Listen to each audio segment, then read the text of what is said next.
Hey everyone, this is Yash, and today I'm going to talk about something very special, which is the art of interviewing.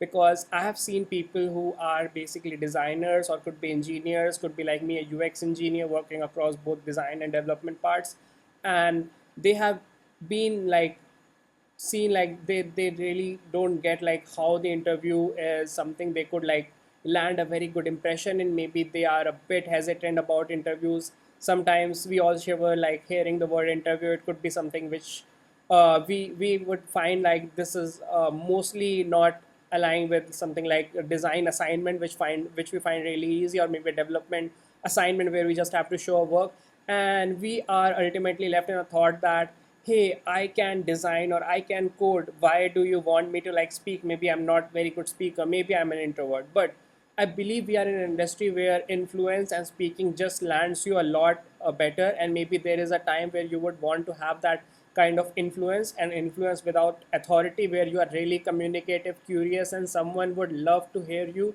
and that's why they would want to promote you, they would want to hire you over the others. And this is a thing that happens. The very first thing about interviews, like, don't treat them as interviews, treat them as discussions. When I was doing my Google interviews, I renamed them all on my calendar and renamed them to UX shows or UX virtual talks with an virtual audience that I just imagined would be there.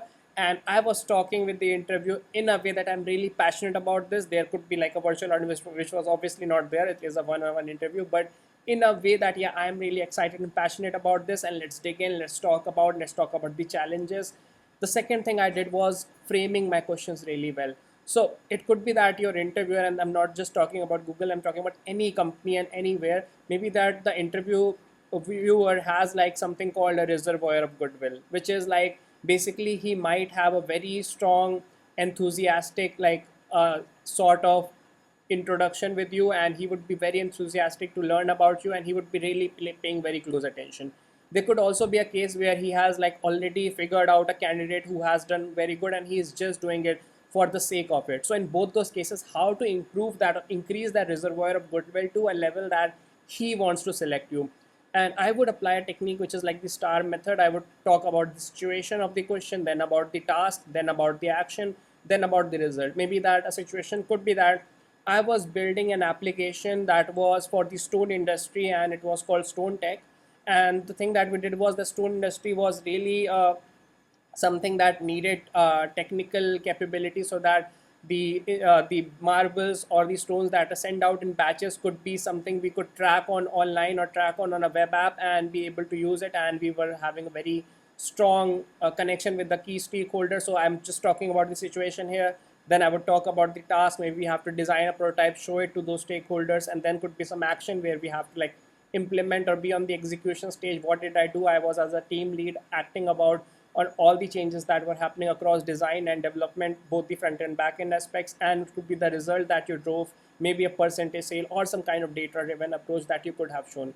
So the point I'm trying to say is that this star method, this could actually really work, but there is also a case where the interviewer has already like figured out a candidate, or maybe he is not taking as much listening or as much interest because he as you do not have shown enough good introduction, enough something that he is not figuring you as a final candidate, or he is just saying that this interview is just for the sake of it. So I would add a cue to it, which is like a star cue method, where you end it with a question. So you ask him that how, I'm really curious, how does your company manages some of these kind of aspects or some of the projects that you are working at. Or even you could start with a curious question that yeah, I would love to start, but before I start, I'm very curious about some of the things that you do at Google, some of the things that you do at your company, some of the things you do at OpenAI, Mozilla, or any of the companies, and how do you do it, what are the different challenges that you face. And maybe he would just say, hey, just keep it to the end, let's start with the interview. That's totally okay. At least you have shown that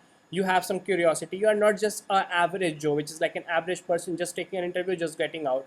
You are someone who has shown curiosity. And maybe in my hiring experience, whenever I'm taking interviews, I really love those candidates who show that kind of passion, who are very engaged. Like when I'm speaking, I love speaking. I would love to talk about some of the stuff that are happening in or UX, some of the stuff which are like the latest and the brightest stuff. Maybe there could be something called a motion blur, where you are showing a motion blur in your Figma or in your Photoshop, and those are like really nice add-on touch to your design that could be really remarkable. I would love to talk about some of the themes like Brutalis theme, which is like really great, and I would love to talk about those designs, how those design come into play, why they are so bold, and what is the various aspect of it, or maybe some UX laws. So I would say structure it very well, and with some of the data, have some data. Maybe even you can have a sheet with you, and you can just say, "Hey, I have a sheet with me. Would you mind me taking a look at? Because I'm really prepared. I would love to talk about some data and numbers as well. And I just have the numbers here, not anything else. And I would love to talk about.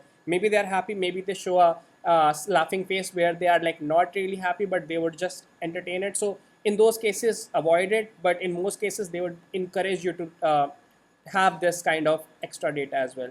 The next thing is take your time. Take 15 seconds, maybe sip a water bottle and just take your time, breathe in, relax, and then start.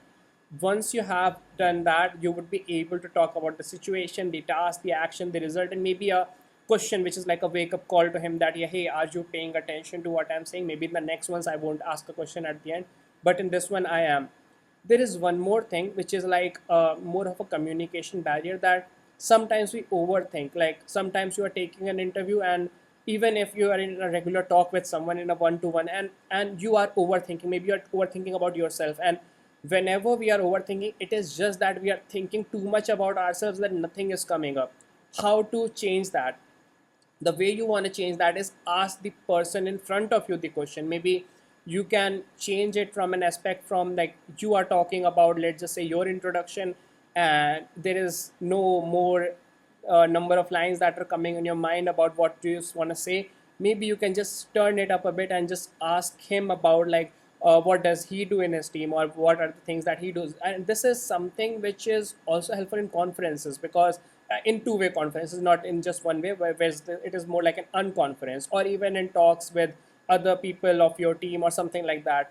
Whenever you are overthinking, just think that maybe I'm thinking too much about myself. I need to focus on the other person. Maybe I can ask him question. I'm curious to know the work that you do. I'm curious to know the stuff that you build. I'm curious to know what was the things that you did today, or what are some interesting things you did this week, something like that.